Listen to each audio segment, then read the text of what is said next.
Good evening, everyone. I hope you are having a blessed day. Hopefully, on your way home from work. It's a lot of traffic outside, but I pray that you make it home safely. You are now tuned in to Not by Chance podcast, and I am your host, Cynthia Dixon. And right beside me is my handsome husband, which is also the host of this show. Introduce yourself. Good evening, everybody. Sergio Dixon, right here, along with Cynthia Dixon on Intellectual Radio, and you are listening to the Not by Chance Hour, where truth is light. Truth is light. You heard the truth shall set you free. It also show you which way to go. We thank you so much for tuning in. We are super excited about tonight's show.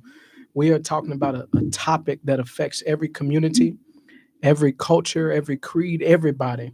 And tonight's topic is none other than mental health. How healthy is your mind? That's a great evaluation, self evaluation. Listen, tell me about it. How healthy is your mind? This is for family. Get your family, your friends, get your kids, get everybody by the radio because we're going to have some real conversation tonight. Listen, we invite any and all of our listeners to call in and ask questions, conversate with us. You can reach us at 708 223 8953. Again, if you want to call in and join the conversation or have questions, you're welcome to call us at 708 223 8953. Go ahead, love. So, as my husband stated, we are discussing mental health. And I feel like mental health is a topic that everyone stray from because they automatically look at it as, oh, I'm crazy or something is wrong. And it makes the conversation of therapy or going to seek help very foreign because they are afraid of the clinical aspect of mental illness. So mental health is not the same as mental illness. We just gonna go there. Mental health is your overall mental state. But today we're talking about different kinds of mental illnesses, things that may deter you mentally, may stagnate you mentally.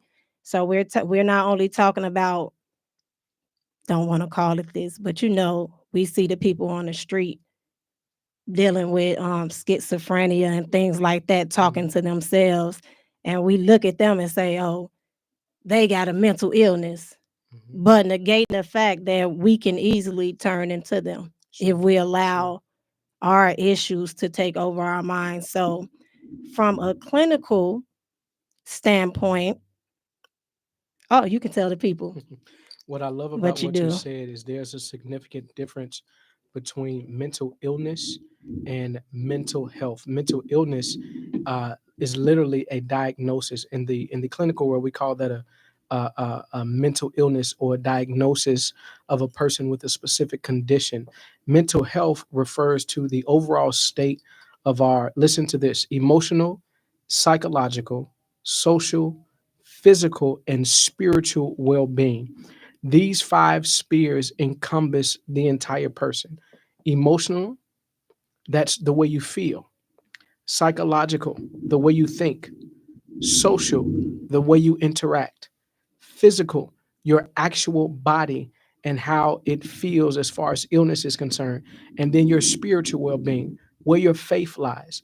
This is what we're referring to when we talk about mental health, right? Mental health influences every part of the person, how we feel, think, behave in our day to day life. Good mental health allows us to cope with stress, build and maintain relationships, and work productively and make meaningful contributions to both our families and our communities. But listen, the negative of mental health is simply the exact opposite.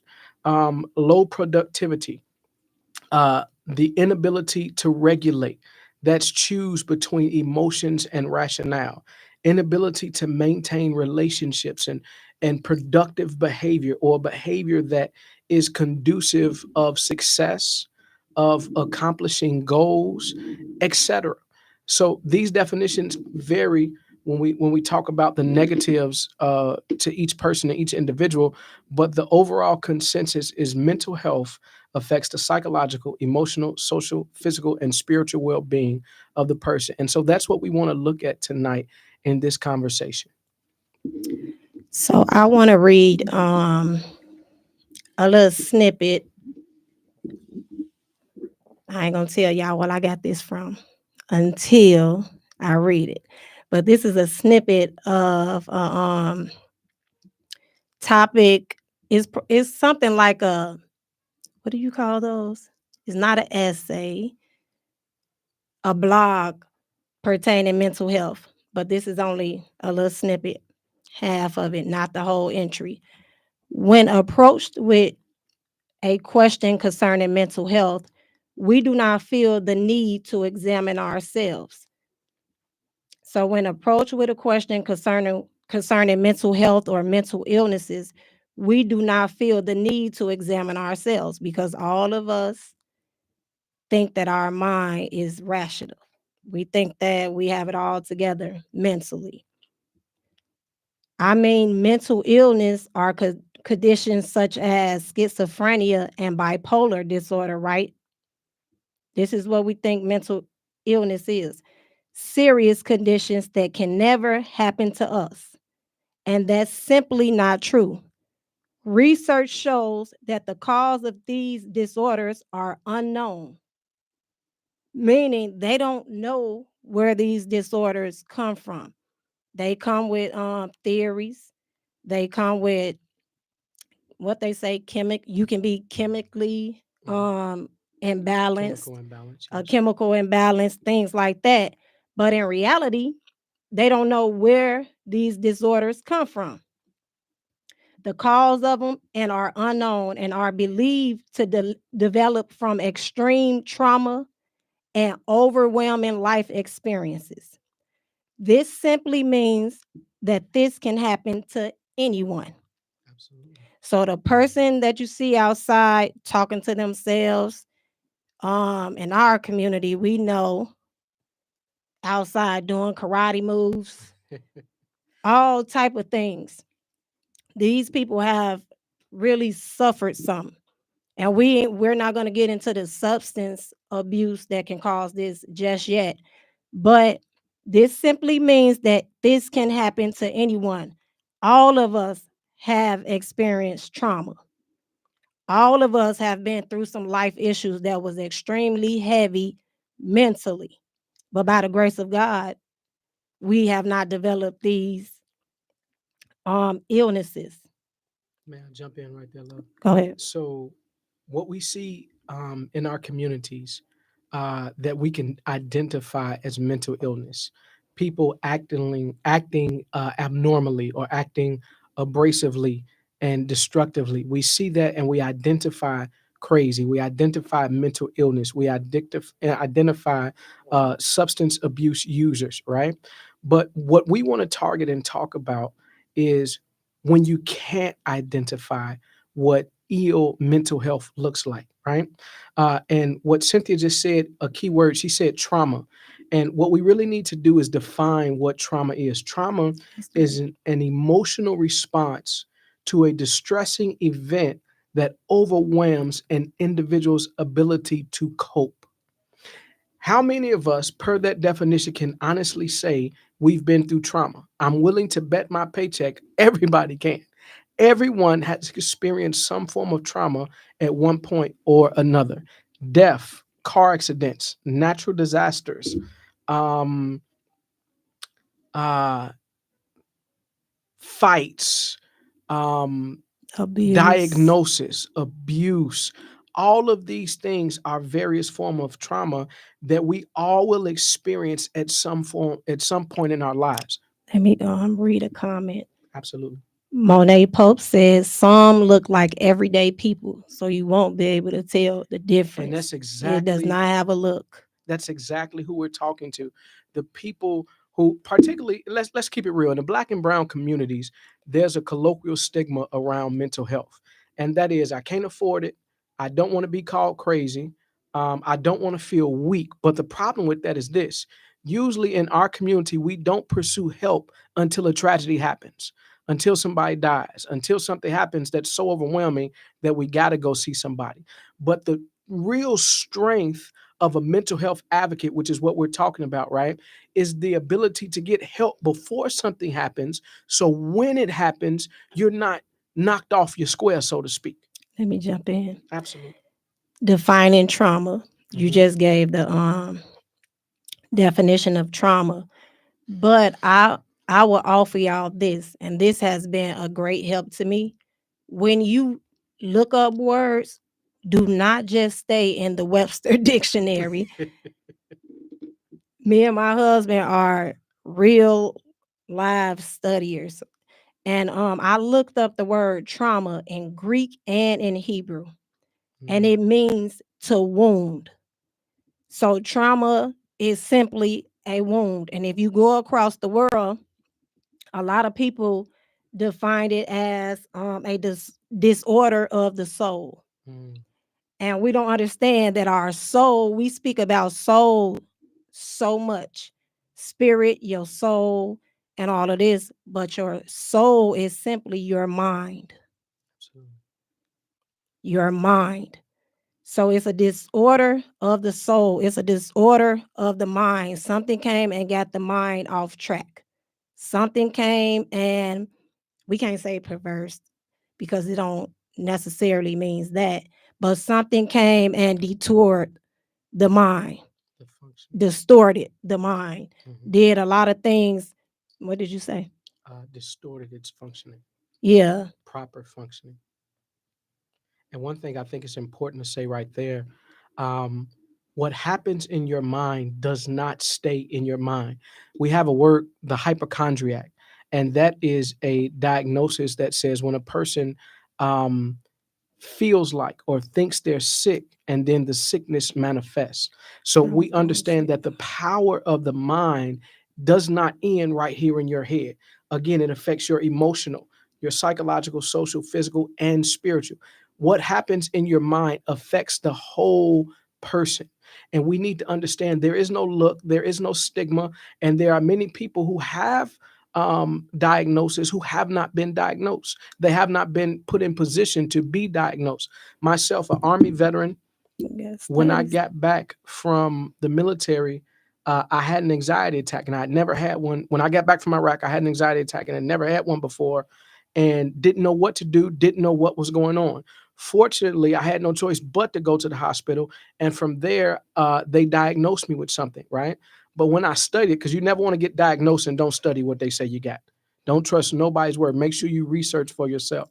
But just That's the true. same, they diagnosed me, and when I began to study it, particularly in my counseling program, I learned that the military diagnosed me with it, but I had it well before I went into the military because I'd been through so much trauma as a young person and in my young adult life that I've been had this particular diagnosis. I was just put in a position where a doctor identified it, right? And so we must understand that there's no physical appearance, even though we have stuff like that people do and go through physically that identifies something is wrong in their mind, there is no physical identifier. So everyone is a conduit of trauma or has been through some type of trauma. So everyone is susceptible to mental health issues. Um, Piggybacking off what you said, a lot of people don't have a, or don't seek help, so they can't be properly diagnosed with it. Absolutely. Back to statistics. Statistics say that 6 out of 10 men experience trauma in their lives, and less than half seek help. Mm, So, less than half don't know that they have dealt with trauma.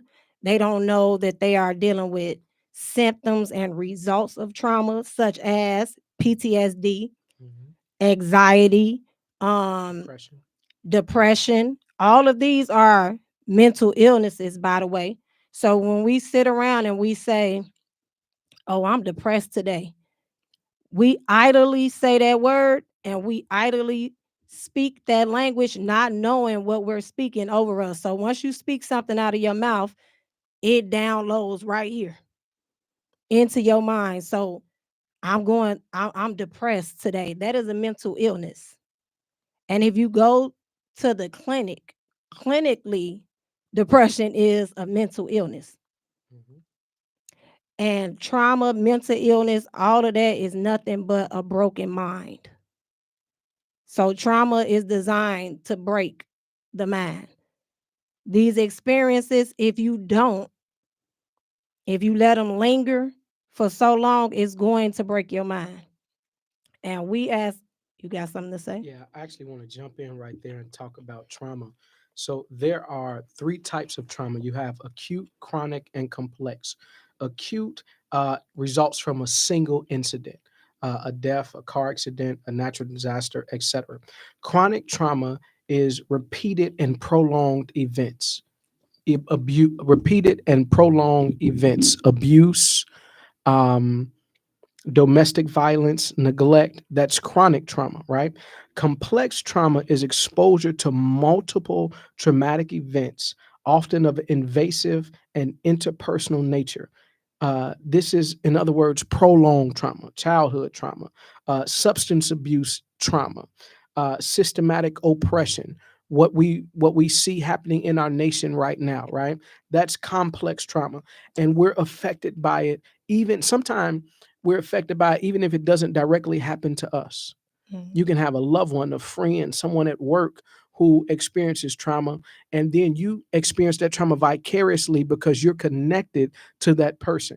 And so understanding what trauma is and its impact is extremely important because none of us are can miss it, right? Now, again, hopefully if you're listening, you hear two things. You hear we're approaching this subject from a clinical perspective, and you hear we're approaching it from a spiritual perspective.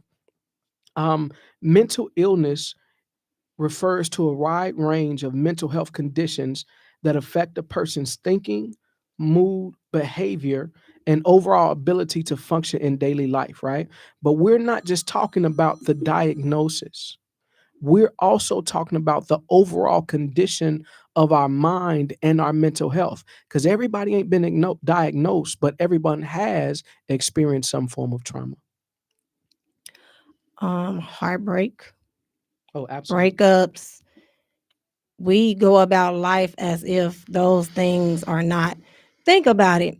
You were so in love and so invested, and now the relationship end, and you fall low. I have seen many, and I have been one. You fall low, depression sinks in. That's a form of trauma. It's not a physical trauma. It's a mental and emotional trauma. We don't go seek help. We keep going. We keep going about life as if. And one thing what came to mind is pressure burst pipes. Mm, that's good. And we have the tendency to keep going as if nothing is bothering us. We keep going as if, oh, I'm going to get over this by constantly working or constantly going out or overly indulging in drinks or whatever it is, getting high or whatever it is. But we're not doing nothing but suppressing the thing. So when it do rise back up, it's worse. Mm, We don't go seek help. We try to cover it up. Back to square one. We do not like therapy for some reason, but I'm also tell you something. Therapy is now trending. mm, So you have people that's following the Jones and going with the Jones, but they're going to therapy for the wrong reason. So you continue to go to therapy, but you're not going to seek help. And therapy is not the only answer. You can't just go to therapy um wanting the therapist to do it all for you. mm. You have to do the work too. That's so good. That's so good. There's a difference between make me better and finding answers and becoming the best version of yourselves. Oftentimes, when we go into therapy, we go into therapy telling the therapist, the counselor, the psychologist, psychiatrist, etc., hey, I have a problem, fix it. But the only Mhm. expert to you and your problem is you. Yep. The therapist, the counselor, etc., is there as a navigator to help you understand, redirect your thinking, and help you find both solutions and the better version of yourself, right? Because oftentimes what trauma does, it inhibits our decision making, right? It inhibits our ability to function correctly. And we use this word in counseling, regulation, right? Deregulation is the inability to balance emotions and rationale, or emotions and decision making, right? Which is encompassing of good mental health. When something happens, yes, it may affect your emotions, but you're able to balance how to think, how to act, etc., right? But when trauma has overtaken a person, no matter what form, acute, chronic, or ongoing trauma, when it overtakes you, what happens is your ability to make decisions becomes inhibited. And so now the therapist is there to help you navigate wherever you are in your journey. And people tend to go into thinking that they're going to just give you the answer. No, therapy does not give you an answer. Therapy helps you find the answer. But again, as you said, saying there is work that each individual has to do. There's work that you're responsible for you. The therapist is going to go their way. And when you leave the therapy session, you're going to go your way. So the tools that are given in the session, um, a tool on the floor is worthless to nobody. A hammer cannot build by itself. A gun cannot fire by itself. So you must use the tools that are given to better yourself and your reality. And that's the natural aspect of it.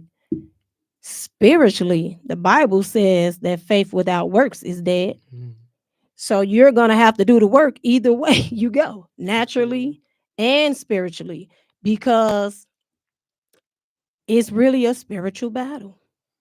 Your mind is really a spiritual battle. And also dealing with trauma, um, it sets up, give me 1 second, y'all. It says to give a different perspective, seeing things differently, finding solutions. Exactly. That's one way to put in your work. It when you allow trauma to sit. So if trauma is a wound, what happens to wounds that go untreated? They get infected. They get infected. Absolutely. So how many of us can say that instead of us being effective in our daily lives, within our families, within our community, church, job, whatever, how many of us can self-examine or self-examine us and say, I have not been effective, I have been infecting? Hmm. Because out of the heart flows the issues of life. And if I'm dealing with so much trauma, there's no way that I'm not spewing out something. There's no way that I'm not bleeding when I'm sitting around here with all of these open Mm, wounds. absolutely. So you know I'm a preacher, but I'm trying to keep my clinician hat on. Hmm. But you said something so heavy. When you don't treat a wound, it becomes infected. Now, the healing process don't happen right away. The healing process sometimes don't happen overnight, but it does take work, and you do have to treat. And one thing I think about from saying that is this: I want to tell us and make it real plain the impact of trauma on our mental health, right? So when you look at the psychological, we're talking about diagnosis, anxiety, depression, PTSD, substance use. That's what we call SMI, severe mental illness, right? This is where trauma has impacted the person so much that their thinking is altered and they now have a diagnosis, right? Further, you have the physical effect, that's chronic pain, sleep disturbances, etc. Trauma does impact our physical bodies. Then you have the emotional effect, which is emotional instability. Again, we talked about not being able to regulate yourself, isolation, self esteem issues, more stress on top of the trauma. You can't experience joy. Your epinephrine and your serotonin levels are low, and your relationships are impacted, which make you more emotional, more sad, right? And then you have the social effect. That's work, relationships, family, school, focus. Here's a good word: productivity. You become less productive when your mental health is low. And And finally, let me jump in go there. ahead. Yes. Doing a lot does not mean you are Oh productive. no, I not at just all. want to start there because a lot of us think because we moving around and we're doing a lot that we are producing, Mm-mm, not at all. And bearing no fruit. I've actually, if I can personally testify, so let me just put it out there. I was diagnosed with PTSD, um, and from that, uh, they said some other things, right? And being a young man, I think I was 25 maybe when I got diagnosed, and the first thing that came out of my mouth was, "I ain't going to doctor, I ain't seeing nobody, and I ain't taking medicine." But I'm gonna testify personally. A tragedy happened, and when that tragedy happened, it sent the alarm off. Maybe I do need a little help, you know.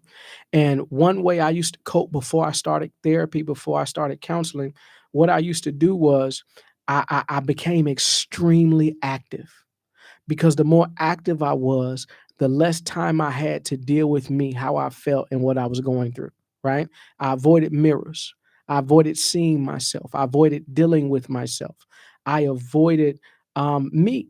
So I stayed busy. And this is a common habit, particularly with people who are not willing or not encouraged to take the time to deal with where they are and how they are.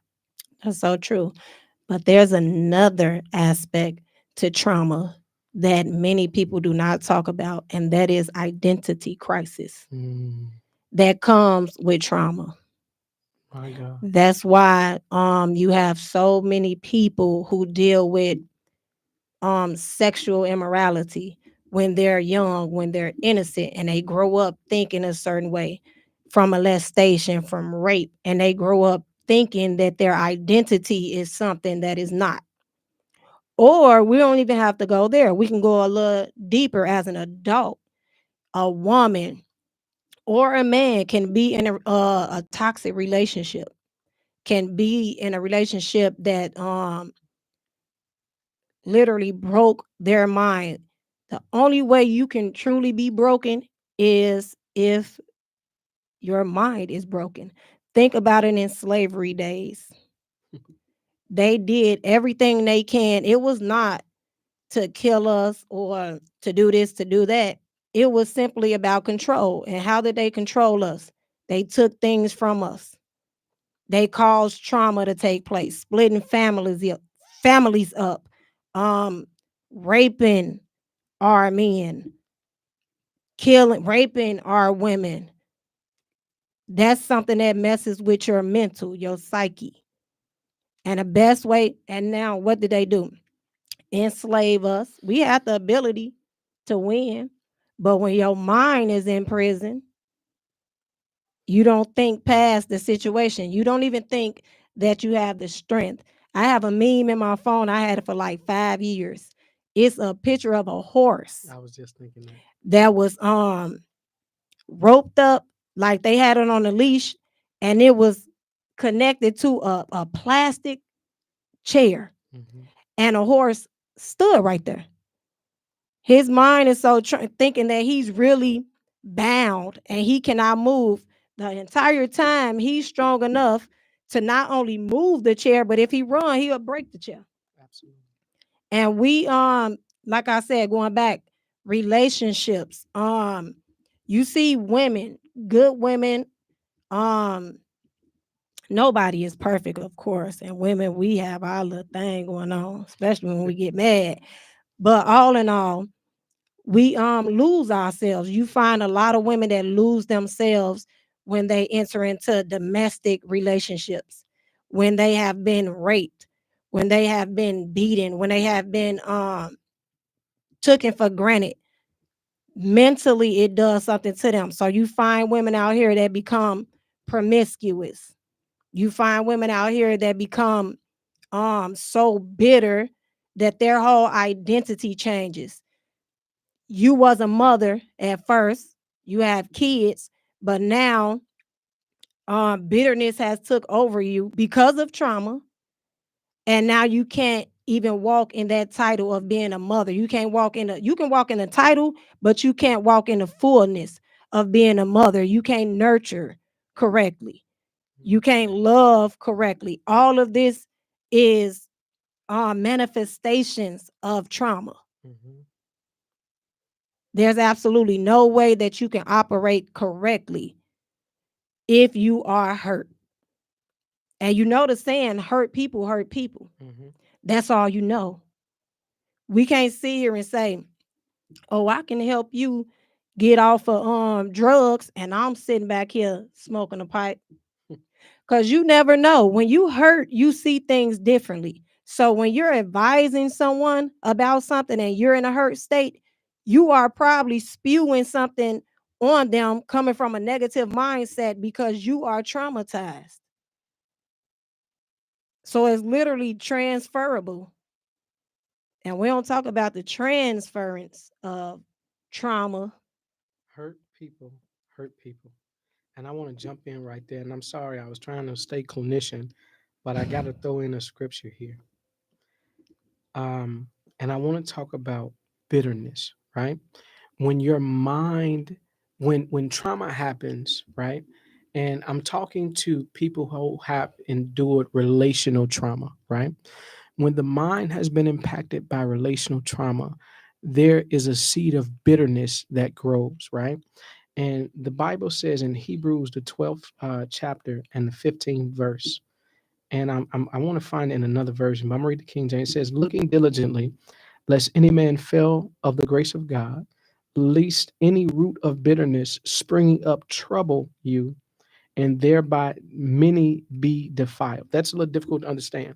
But basically, what it's saying is when bitterness sits in a person, right? Not only does it trouble them or increase their own personal trauma, but it defiles many. In other words, it infects and impacts every relationship and every person that you are connected to.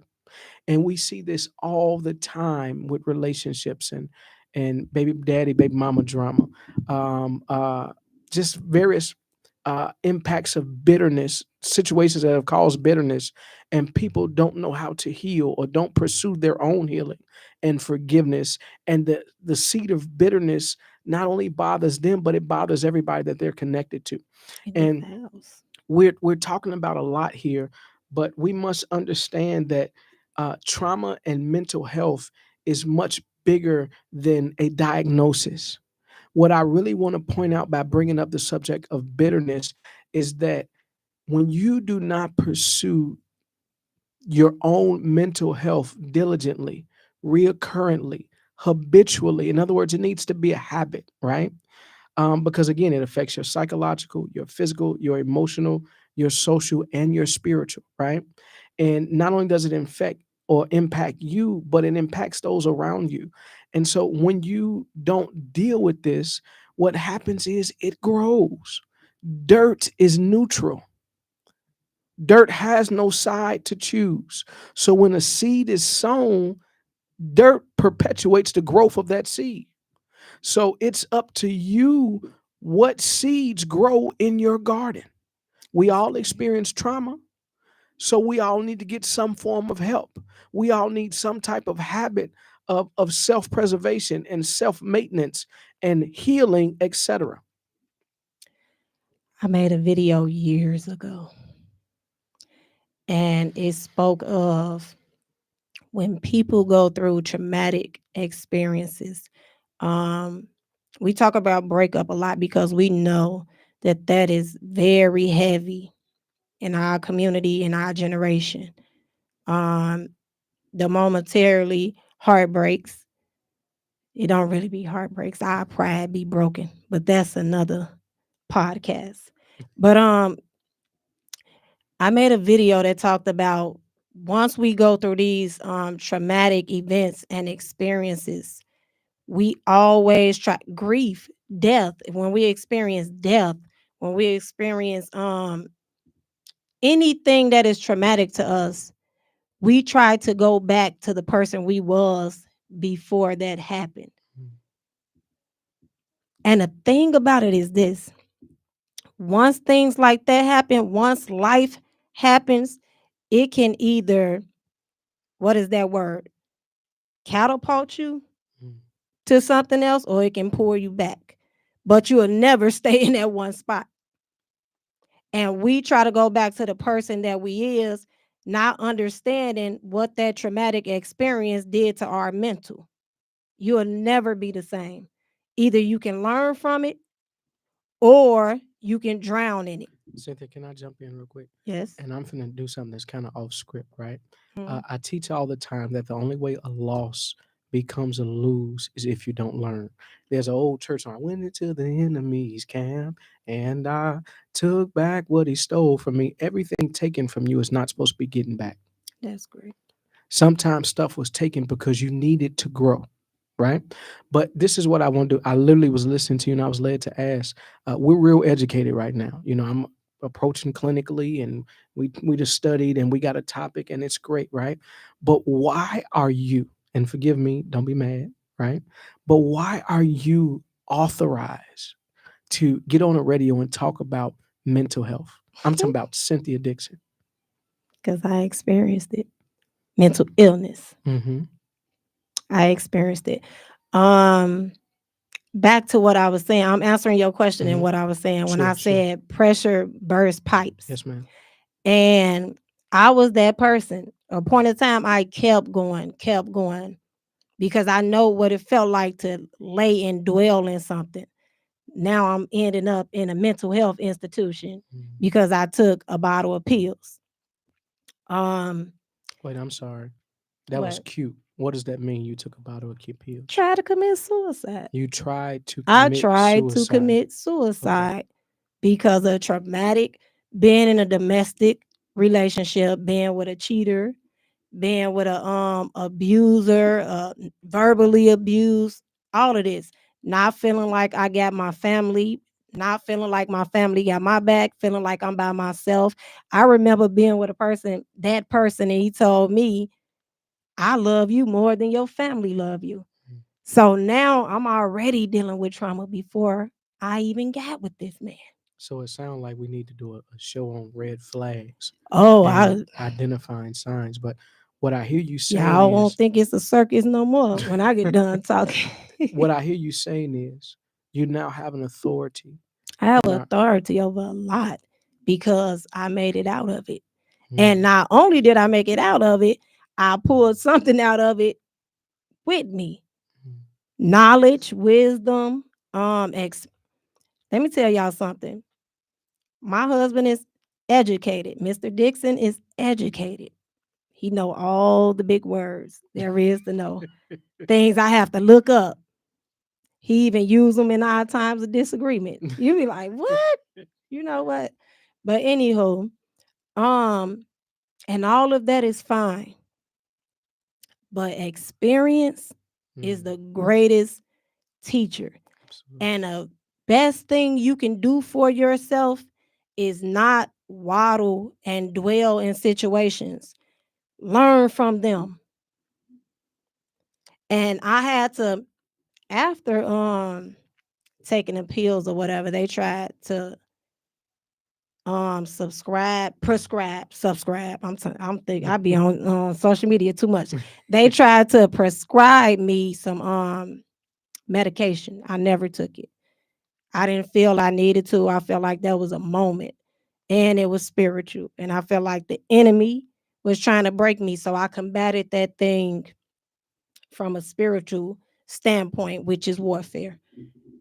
Moving forward, I got to a place where anytime something presented itself to me, I'm like, I'm not staying in this. I'm not laying in this because I know what happened last time. I almost committed suicide and wouldn't even be here right now if the devil had his way. So now I came with something else. I'm going to keep moving. Every time I won't even stand still and let pain settle on me. I won't even stand still and let anything just sit on me. Kept moving, kept moving, kept moving. End up having a minor nervous breakdown because everything that was on, and you have so many people, and that's another thing. I know we moving really fast. Take notes. Find you a trustworthy community. Absolutely. because I know all of us, and we live in a world full of, we can call them snakes, fakes, whatever you want to call it. Drama is the new thing. Spilling the tea is the new thing. So it's hard to trust people. It's hard. Even people that say they are of God, that's supposed to be a vault, it's hard to trust people. Let me jump in, babe. Go ahead. Listen, if you're listening to us and you want to call in and have a question or you want to join the conversation, we can be reached at 708 223 8953. We welcome your comments and your questions, and we welcome you to join this conversation because we want to be interactive and make sure that our listeners can give their input on the topics that we discuss. Cynthia, let me first say I'm so proud of you. Um, some people can't particularly in black and brown communities, we're taught to keep our skeletons in a closet, but as long as you keep it in the closet, that means you can wear it again. I remember Steve Harvey telling the story. He didn't get his new car until he took the old car out of the driveway, That's and good. simply being able to admit the things that we've gone through identifies healing, identifies maturity, and identifies I've learned this lesson, so now I can teach this lesson. And let me throw God in the mix. The Bible says that the sovereignty of God, sovereignty means God can do what he wants to do, right? But Romans says that all things work together, right? For the good. And so dig this. Cynthia endured some of these things before she ever met me, right? And unbeknownst to me, me and her got together. But what she didn't know is I tried to commit suicide before too. And what I want to show is Cynthia has a background of streets and things like that, right? I have a square background. I went into the military. I got my bachelor's degree from Moody Bible Institute, right? And I appreciate you saying I educate. I'm just trying to be somebody one day. But ultimately, mental illness, bad mental health does not have a target. The enemy hates everybody. The enemy ain't on nobody's side. Educated, uneducated, street, square, blue collar, whatever walk of life you come from, everyone. And this is not a black and brown conversation. We're talking about our culture and we're relating to our culture, yes, but this is a humanity conversation. You understand? And even after these accomplishments, going into the military, going to Iraq twice, and getting my degree and having children, I was susceptible and found myself on the sixth ward of the VA, and couldn't go nowhere. Took my cell phone, had to wear footies and all that type of thing, right? I And know the sometimes feeling. it takes us to hit that rock bottom, and sometimes God would allow us to hit that place so we get there and know I never, baby, I don't never want. I just got a little happy. Sometimes God will allow us to fall. So when we get back up, we're so. First off, we give him glory for getting us back up. But then we look back at that moment because in the military, we have something called land navigation, right? And if you ever get lost, you go to your point of reference. Point of reference means I can go back to where I was and get to where I'm going. And sometimes you have to look back at those negative spaces and those falls Sure. and make up your mind. I will never go there again. And so we get mad because God allowed a thing. But if God hadn't allowed that thing, that fall, that slip up, that bad relationship, et cetera, et cetera, et cetera, right? God allowed it so it can make you better. For all things work together for the good of them that love God and are called according to his purpose. I'm not going to get preachy here, but what I am saying is God will allow the bad so you can magnify him for the good. Because if you don't endure a rainy day, then you can't appreciate sunshine. You understand what I'm saying? That's great. Okay, go ahead. So I get to going. About to pass the collection play. I was I appreciate everything you just said. Feel like a Again, the only Sunday. way a loss becomes a lose is if you do not learn, right? So often we try and fit in, right? But what God is trying to do is trying to make us a template. He's trying to make us the Amen. mold. We're not built in nobody's image except his, for we are fearfully and wonderfully made. And what trauma does, and what mental illness and what the negative impacts thereof do, is it causes you to fit in. Well, if I make a whole lot of money, I'll be happy. If I have a whole lot of men or a whole lot of women, I'll be happy. And this is a trick of Identity the enemy. crisis. It's identity crisis, right? And what we need to do, as opposed to try and fit in, we need to be in the space that God has called us to be, right? And that's healed, healthy, and whole. Trauma breaks the individual and is the individual's responsibility to become whole. So therefore, you must pursue self-preservation. Now we throwing all type of language around, but what we're talking about is recovery. Recovery don't mean subtract the trauma. Recovery don't mean subtract the diagnosis. It means coping and learning how to improve and how to better your state of life, And your state of being. it doesn't mean move on like nothing ever happened, Absolutely. sweeping it under the rug. Absolutely. That's not truly getting over anything. You have to face that thing head on. And someone said this, I do not remember, but I said this to you. The Lord said it to me. The Lord revealed something to me, and I shared it with my husband. And I said, I know all of these things happen to you. Even some happened in your childhood and you had no control over it. Mm, But at some point, you have to take accountability for mhm. your own healing. Absolutely. And we looking for the people that hurt us, and this is so true. We're looking for people and things that hurt us to heal us, Mm-mm. or to come back and say, I apologize, or to come back and fix something. Like, we have that desire, but you will be waiting forever. Because if they hurt you, that means they're hurt. A broken mind does not think logically and is not aligned with the things of God at all. So it has no fruits of the spirit. I can't show you love if my mind is broken. If I don't love If myself. I don't love myself and I'm dealing with trauma that's making me hate myself, I have identity crisis. And identity crisis does not mean you're dressing as the opposite sex or anything like that. That's a part of it. That's another show. But identity crisis, who are you? He just said it out his mouth. We are made in the image of God. Mhm. God predestined all of us for something. Trauma comes in, and notice that it always comes at an early age Hmm. in our innocence, so that we can get off track and go a different path than where God predestined for us to go. But his grace steps in, and although we go down this wrong road, it always leads to the right one once you get connected back to your source, which is God. You will never operate, and I said this earlier, you cannot put purpose on a false identity. Absolutely. Absolutely. You can. You don't know who you are. You're operating out of hurt.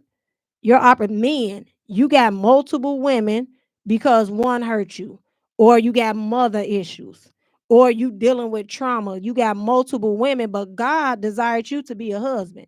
He desired you to be a builder. He desired you to be a provider and a protector.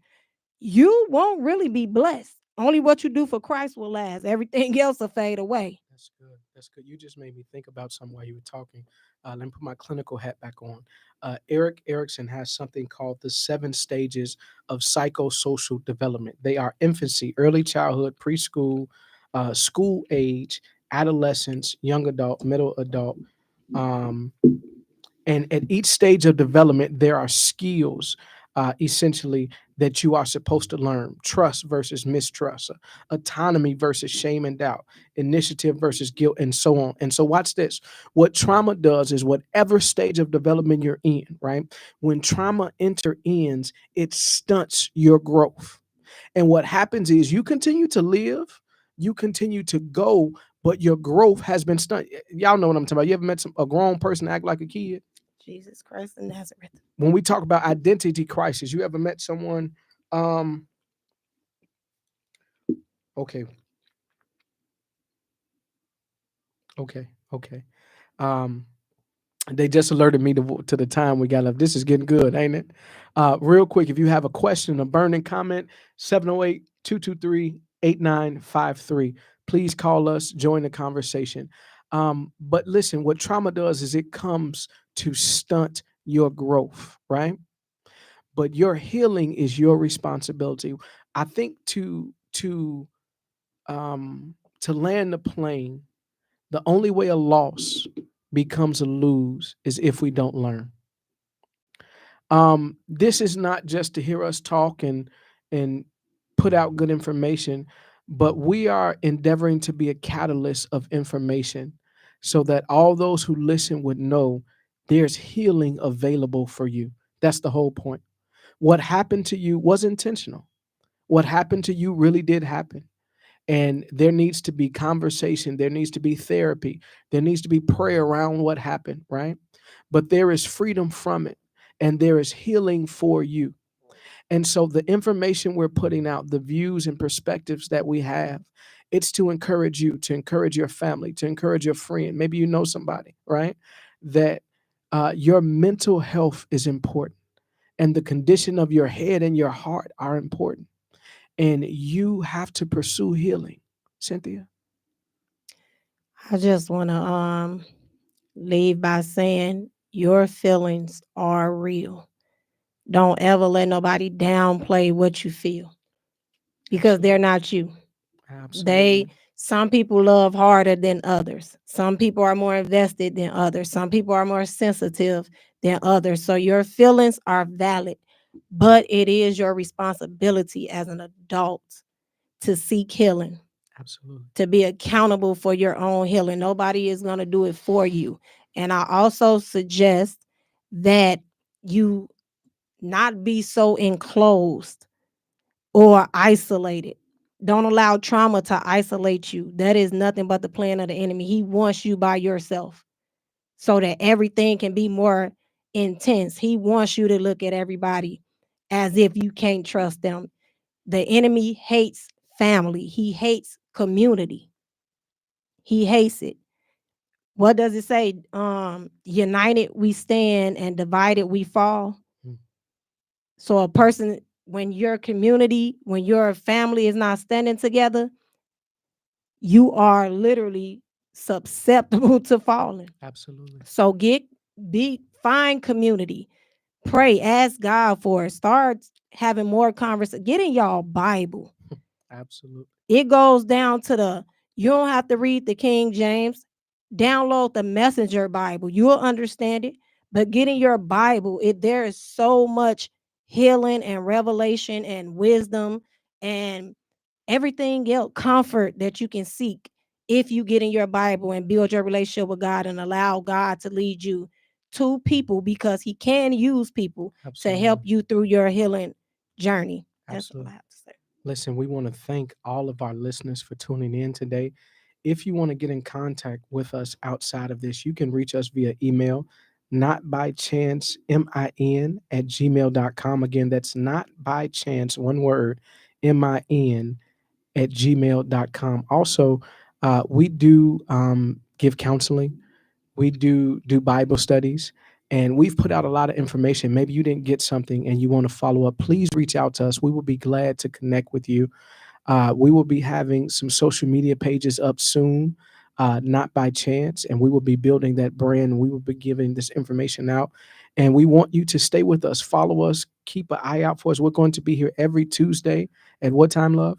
5 p.m. 5 p.m. every Tuesday on your right. This happy hour.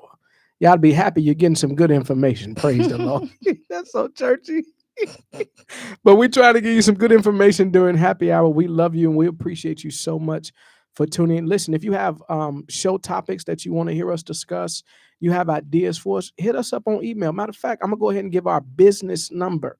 So this is not myself or my wife's personal number, but you can reach us at this business number. It is 773-887-0252.